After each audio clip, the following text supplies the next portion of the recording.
I was expecting na hindi ka ganyan na. Pero until now, akala ko naman na-realize mo yung mali mo.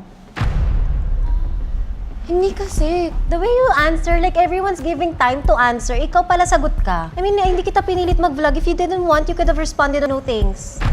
Parang sa reaction mo kasi pag magsasalita ako, parang yung reaction mo, parang binabalik mo. Ang OA mo, yun yung iniisip mo. Ikaw na nga late kanina, hindi ko nga, pinagsabihan ka lang and then saka ka nag-change. Ano ba problem mo, Charlie? Are you mad at me? Magsasorry na nga sana ako sa'yo Oh, eh. ba't kaya ka magsalita? Di ako, pupunta nga ako sana sa'yo. Di, bigla kang sumagot eh, magsasorry na nga sana ako eh. Uwi na nga lang ako. Okay, ano naman nagsastop sa'yo?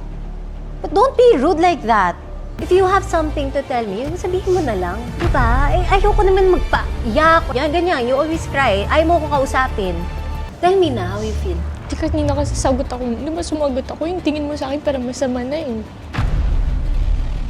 Masama? Hindi na nga ako umiiyak eh. I know, can you just at least like, look, like, hindi ka... Ano na ate? Bahala ka. Ang arte nito. Hindi. It's a prank. Sabi ko na nga ba eh. Sinabi ko na sa'yo. I'm so sorry, guys. Hindi ganyan si Charlie eh. Hindi ganyan si Charlie. Charlie! Oo, ni Charlie sumagot ngayon.